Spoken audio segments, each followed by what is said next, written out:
किरण बगाडे, जिल्हाध्यक्ष महाराष्ट्र रिपब्लिकन पक्ष, आज या ठिकाणी जिल्हाधिकाऱ्यांना निवेदन दिलेलं आहे। महाबळेश्वर तालुक्यामध्ये पर्यटन स्थळाचा एवढा मोठा दर्जा आहे, जगामध्ये महाबळेश्वर प्रसिद्ध आहे आणि त्या ठिकाणी पुताड या ठिकाणी कोर्टयार्ड हॉटेल अत्यंत तीव्र डोंगरावर आहे। ते हॉटेल बांधण्यासाठी खरोखर टीपी प्लॅनची तेवढं सँक्शन मान्यता आहे का? महसूल विभागानं आतापर्यंत त्यांच्याकडे कानाडोळा कसा काय केलाय? आणि या सर्व गोष्टींचा विचार करता आज तागायत त्या हॉटेल प्रशासनावर कोणतीही कारवाई झाली नाही। ते हॉटेल अक्षरशः पूर्ण तीव्र डोंगरावर असून ही कारवाई होत नाही। नेमकं महसूल प्रशासन नेमकं डोळे झाकची भूमिका का घेते?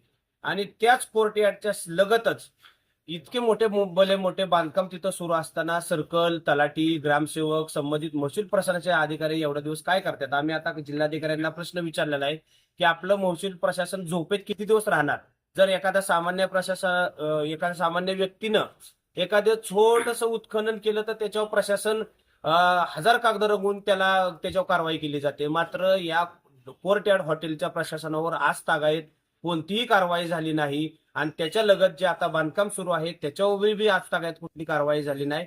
त्यामुळे आमची मागणी आहे त्या संबंधित कोर्टयार्ड हॉटेलवर तात्काळ महसूल प्रशासनानं कारवाई करावी आणि जे त्याच्या लगत जे बांधकाम सुरू आहे त्याच्यावरही कारवाई करावी। अन्यथा 1 सप्टेंबर रोजी आम्ही धरणे आंदोलन जिल्हाधिकारी कार्यालयासमोर करणार आहे। शासकीय अधिकाऱ्यांना त्याच्यानंतर सगळ्यात महत्वाची पाचगणी नगरपालिकेचा बहुगळ कारभार।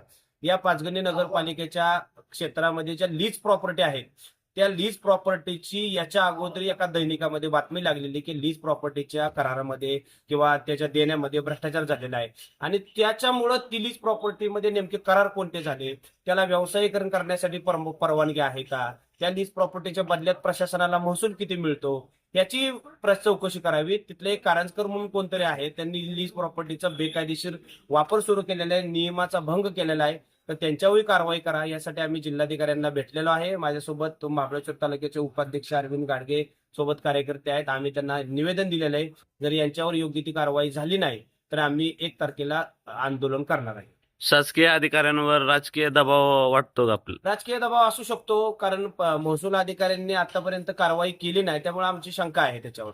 गुप्ता यांचं काय राजकीय वरद आता असतं त्या त्यांच्या पाठीशी? हॉटेलचे मालक कोण आहेत त्याच्याशी मला काही देणं घेणं नाही। ते महाबळेश्वरच्या कार्यक्षेत्रामध्ये हॉटेल अनधिकृत बेकायदेशीर बांधलेलं आहे, त्यांचं आडनाव कोण आहे काय नाही ठीक आहे, असतील कोण, पण सर्वांना समान कायदा या माध्यमातून त्यांच्यावर योग्य ती अपेक्षित कारवाई महसूल प्रशासनानं करणं गरजेचं आहे। कारवाई न झाल्यास 1 सप्टेंबरला मी त्या जिल्हाधिकारी कार्यालयासमोर धरणे आंदोलन करणार आहे। महाराष्ट्र रिपब्लिकन पक्षाच्या वतीनं आमचे पक्षाचे राष्ट्रीय अध्यक्ष संजय भैया सोनवणे साहेब यांच्या आदेशाने सातारा जिल्ह्यामध्ये मी स्वतः जिल्हाध्यक्ष म्हणून 1 तारखेला जिल्हाधिकारी कार्यालयासमोर मी धरणे आंदोलन करणार आहे या कारवाईच्या विरोधात।